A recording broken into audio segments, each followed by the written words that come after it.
we're going to need somebody with true leadership, somebody who knows the budget inside and out, the appropriations process inside and out, somebody who's been in the Senate and the House, maybe even somebody who could run for president. And so I'm not saying he's going to, but maybe he should. And so let's call to the stage Senator Chris Van Hollen to talk about how are we going to get out of this mess. All right. Woo! Hey, Erica. Hey, Maurice. How you doing? How are you? Good to see you. Nice to see you, too. So Senator Van Hollen, do we have a billionaire problem?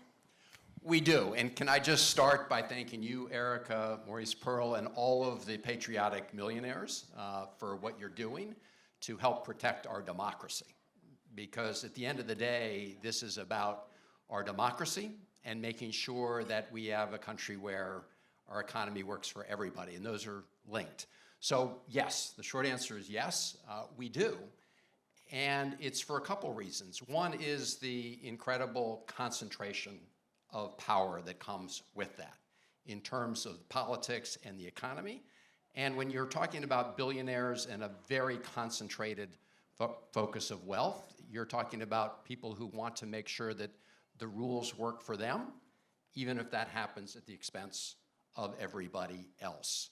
Sometimes that means just protecting the status quo that helps them and is broken for everybody else. Sometimes that means trying to change the tax code, for example, in a way that advantages them even more at the expense of everybody else.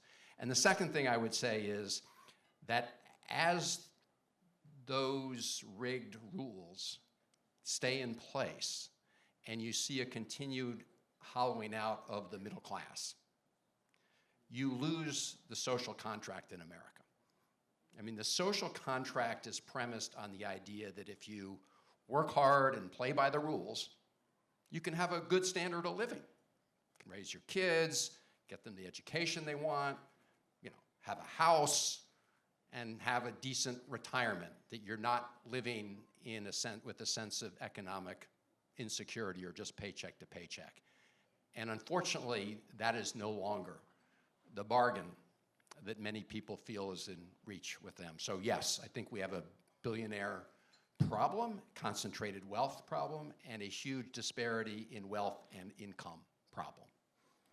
And Senator Van Hollen, patriotic millionaires really sounded the alarm 15 years ago when President Obama extended Bush tax cuts for incomes over $1 million. I mean, here's Mr. Hopey Changey coming in and doing everything the same, okay?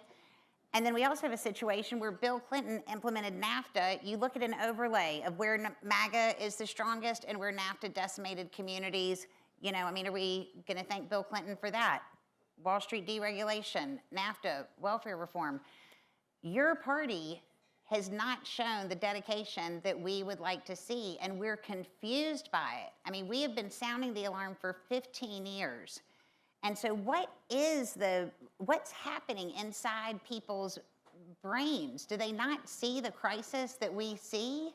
I mean, you're giggling, but like for real. I would agree. So I'm not.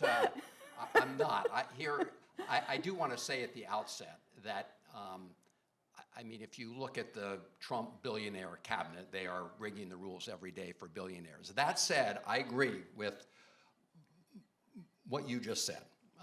The Democrats, in my view, do bear a lot of the blame for not having the political will to take on a lot of these issues over a period of time.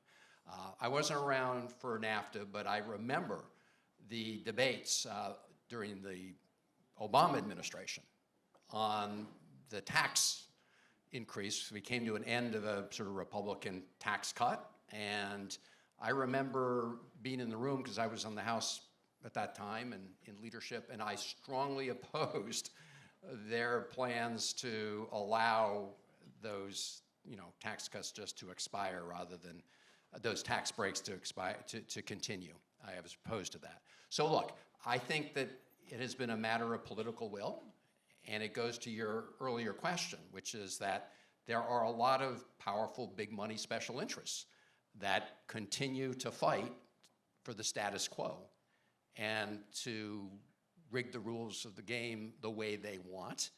And unfortunately, Democrats have not done enough to fight back against that. I'll just, very short story. I presented a blueprint a couple years ago to deal with the issue of stepped-up basis, because as you know, that is a huge loophole that allows for inherited wealth just to be passed on from one generation to another without taxation. And I proposed dealing with that and ending that stepped-up basis. And we started with like a $2 million exemption. We worked our way all the way up to a $100 million exemption. And I still could not get buy-in from a lot of the Democratic caucus at the time. A lot's in favor, I want to be fair. But, at the end of the day, you need the majority. And the only way we're going to get a majority in favor of taking this kind of bold action is through the democratic and political process. And, I think, one of the reasons we're seeing the Trump phenomena, to your point on NAFTA, is we are seeing more of a hollowing out of the middle class. We are seeing that economic insecurity, and we're seeing its impacts on our democracy. Because when you have an economy like that where nobody believes that their kids are going to have a better life than them, you open the door for demagogues. And you open the door for people who begin to turn us against one another based on race or religion or ethnicity. And that's what we're seeing now. So this is why I do see a direct connection between all the issues that we're talking about tonight and the health of our democracy and broader society. And Senator Van Hollen, from the perspective of patriotic millionaires, we have a mathematical certainty built within our economy that we are going to become more unequal more quickly over time. We are at the highest levels of inequality in human history. And historically, 100% of the time that the economic system fails people, they reject the political system that created the economy. So we are in a crisis point in America today. And we think that we were going to end up here barring people doing something different. And so how are we going to get folks to be different going into this midterm a year from now and into the presidential 3 years from now? Well, the way to do that is to take our argument to the American people. And I do believe that the American people are on our side on each of these issues, and strongly so. It's only when you get into the sort of the different caucuses and on the Hill where you get in a little bit of a bubble, and when you're in that little bit of a bubble, people hear disproportionately from the people who have disproportionate amount of power and influence and wealth. And so I do believe, though, that the grassroots of the country, Republicans and Democrats, support the agenda that you've laid out here, the money agenda. And I looked at every one of the items on that agenda, and I strongly back it and support it, and look forward to working with people in this room, but people throughout the country who want to advance it. Because at the end of the day, I do think it's important as a question of fairness, but it's also a question of the health of our democracy at the end of the day. And I think that is what Patriotic Millionaires has done a good job of linking those two together. But at the end of the day, we're going to have to take this agenda, to the American people. And I can very clearly lay out the argument for why this makes sense. I mean, if you go down each of your items, in my view, they all make sense, right? From dealing with Did y'all hear that? He said all of them. Yeah, I do. Makes I do. sense. I heard all of them. I do. I've introduced proposals on some of these in the past, and I will work with you to introduce, others going forward. I think the key is all of the policy details in them are important.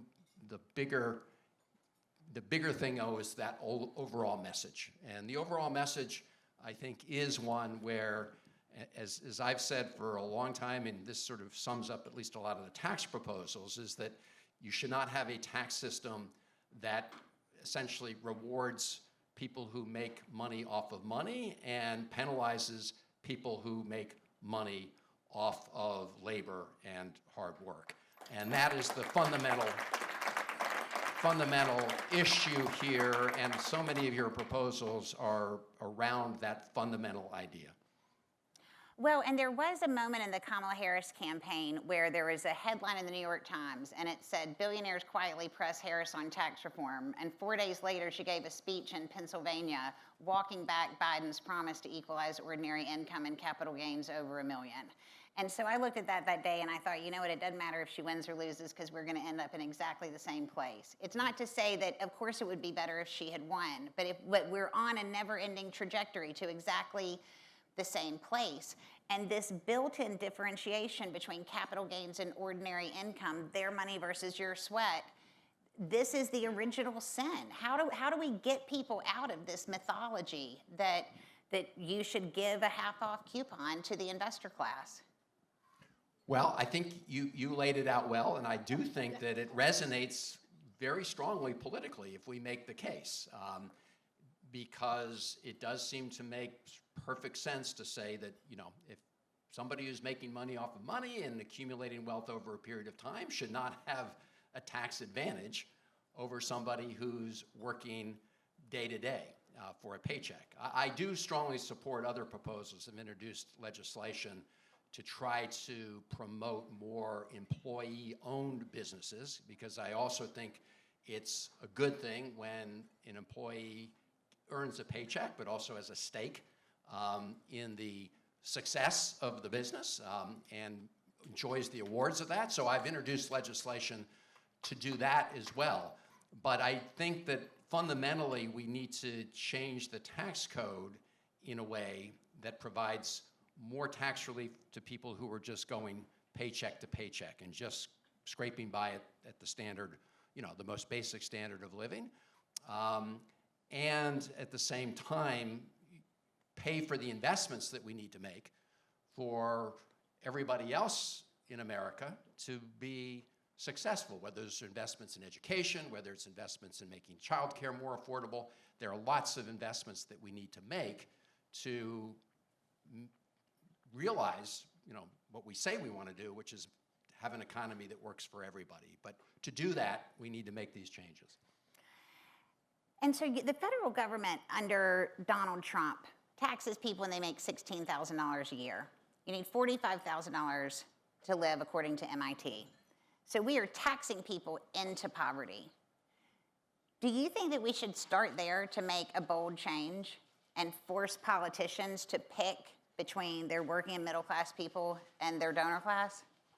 I do, and it's been good to have a lot of conversations with you and folks at Patriotic Millionaires about this idea, which I think is really important because it addresses a fundamental question, a politically important question, an economically important question, which is if you're working hard every day and you're just barely at what we consider the cost of living, you know, for a decent standard of living, the federal government shouldn't be coming in and taking that income away from you, because you're essentially just getting by based on our own assessment of what the standard of living should, or the cost of living index. So yes, I'm very much supportive of this idea. I had introduced in the past legislation to impose a surtax on millionaires. And again, I heard a little bit about the conversation here. This is the first dollar after $1 million, right? So it's the marginal tax. And I do believe that that is a way to help pay for the tax cuts, the cost of living tax cuts for working people who are just getting by at the cost of living. And so the beauty of that proposal is that in addition to generating more income in a fair way, it essentially provides a benefit to people who are working very hard for their paychecks day to day. And so it has you know, both components to it, and I think that is a very important combination, and to your point, lets people know where people stand. I mean, talking about winning on this, I mean, this is a piece of legislation we should be able to take to any place in America, red, purple, or blue, and it should resonate strongly because it is a plan to give working people and folks in the middle class, you know, a little bit of a break, give them a little extra disposable income to, you know, in their family life or for whatever purpose they want or need, and it's paid for. So unlike the, you know, big beautiful bill, which extended tax cuts for very wealthy people and adds over $4 trillion to our deficit, this one is paid for.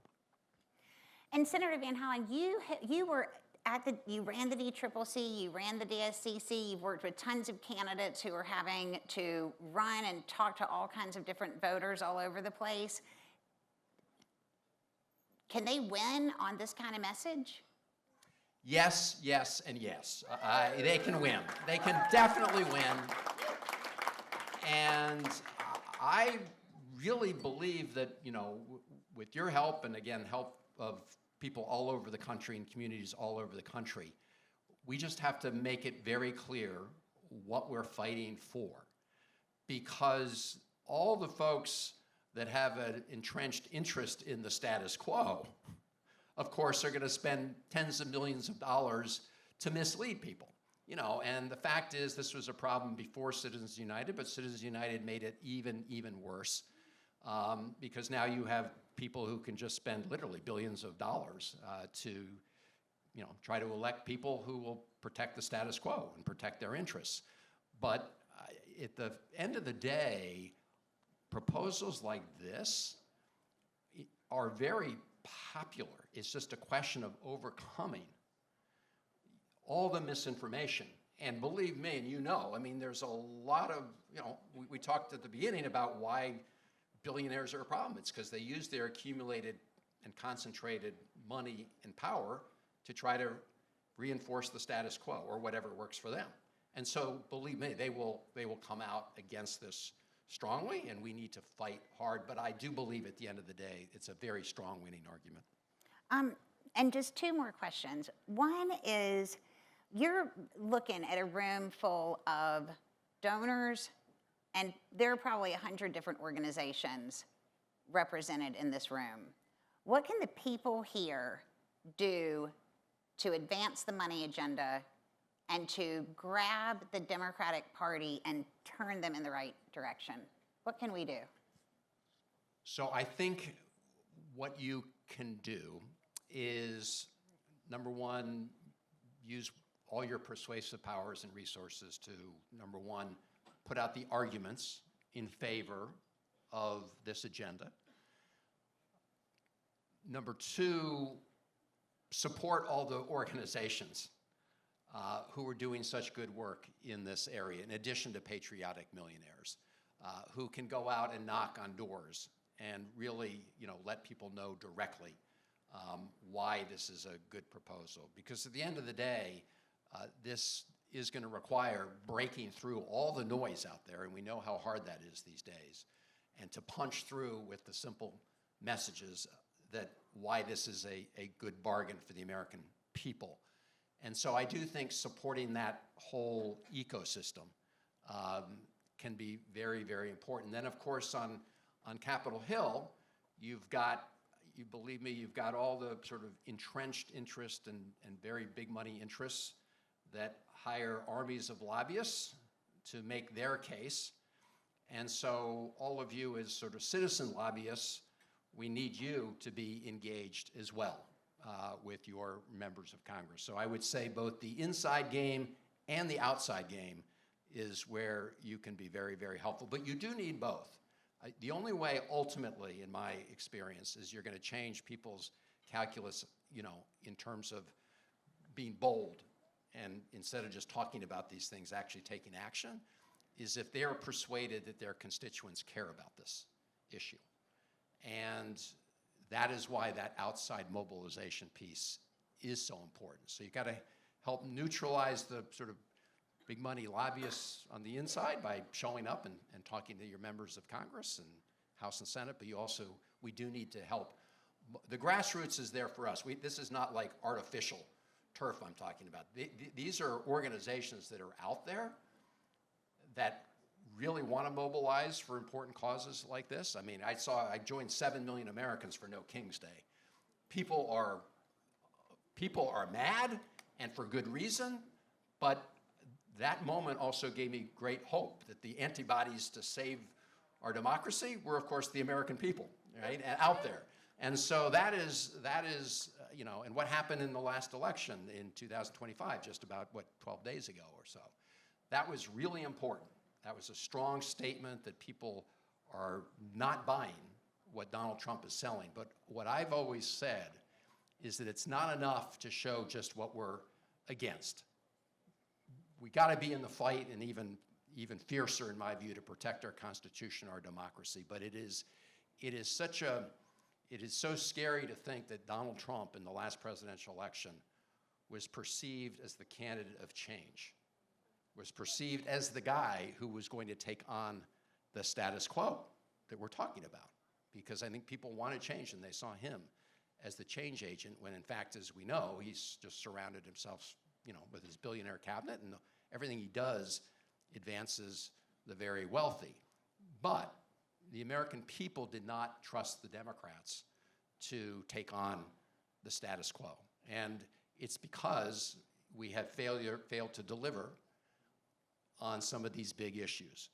And I think that's what it's going to take, is a big grassroots movement to address these fundamental issues of wealth and income inequality and connect those up with the threats to our democracy. And I'm not going to be so bold as to ask you if you'll run for president, because that might be inappropriate in this room full of people. We can talk about that later privately. But I do want to ask you, where are we going to find these leaders? And what role are you going to play in the next 1 year as we go into a midterm, and 3 years as we try to wrest control away from these miscreants? Well, I was asked by the Iowa State, the Polk County Democrats. Yeah, we noticed that. Okay, to come out Iowa, and it's speak. so weird to go to Iowa. I did not engineer that invitation. I want you to know. I did not. I was really nice. I was glad to be invited, and I actually didn't. At first, I wasn't going to go, Erica, but then You're like, hey, it's Iowa. But for the reasons you're talking about, I do think all of us need to, work together to lay out the agenda that we're for, and that's why I think what Patriotic Millionaires is doing here is so important.